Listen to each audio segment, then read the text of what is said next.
Je vous propose maintenant de pousser la porte d'un lieu étonnant, une sorte de laboratoire où des archéologues français se prêtent un jeu de patience. L'Europe entière leur envoie des fragments de fresques antiques. À eux de redonner sa place à chaque pièce. Reportage à Soissons de Mathieu Dupont et Bernard Deleporte. Chaque matin, ils traversent l'abbaye Saint-Jean-des-Vignes à Soissons pour aller exercer un métier où les vieilles pierres valent de l'or.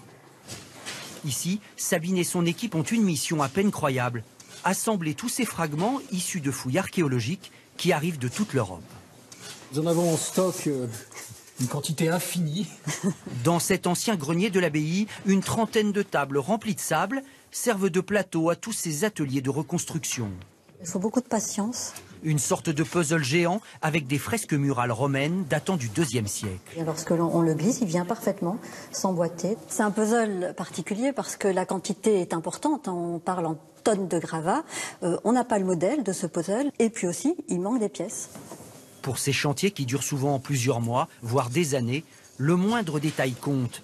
Une forme, une cassure, une trace. Parfois ça colle, mais parfois tout se ressemble. On va observer avec une loupe binoculaire le fond de l'enduit, observer le sens de lissage que l'on indique avec une petite flèche. Et cette flèche va permettre d'orienter tous les fragments. C'est une véritable chasse au trésor. Vous avez tous ces fragments épars dans des dizaines de caisses et on découvre le personnage en direct. Effectivement, c'est quand même toujours émouvant. Avec quelquefois des surprises. On peut voir un gladiateur ici qui tient un trident. Ce qui est émouvant, c'est qu'on touche là à la vie quotidienne de nos ancêtres gallo-romains il y a quasiment 2000 ans. Et l'efficacité reste un travail d'équipe. On va chercher plusieurs fois le même fragment, on ne va pas trouver l'assemblage. Et puis le collègue va arriver et hop, parce que c'est un autre regard, c'est très excitant. Même incomplet, les panneaux sont redessinés, numérisés. Et petit à petit, ce papier peint de l'Antiquité, comme on l'appelle ici, est une source précieuse d'informations sur nos ancêtres. On va comprendre la fonction de la pièce, la façon dont les gens vivaient dans ces pièces et aussi leurs habitudes. Une fois reconstitué, le travail de conservation continue au rez-de-chaussée.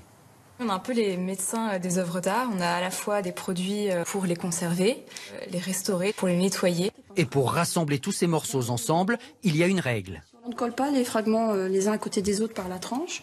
On va plutôt les réunir ici par la galette. On recompose alors la fresque selon la technique dite du miroir. On travaille à l'envers pour positionner chaque fragment les uns à côté des autres. Je vérifie avec le miroir. On retrouve exactement l'emplacement qu'ils occupaient sur le mur avant la casse. Certaines œuvres rejoindront des musées dans le monde entier. Mais en attendant, à Soissons, on se prépare. L'arrivée d'une tonne de fragments provenant de fouilles près du Mans devrait donner du travail pour plusieurs mois.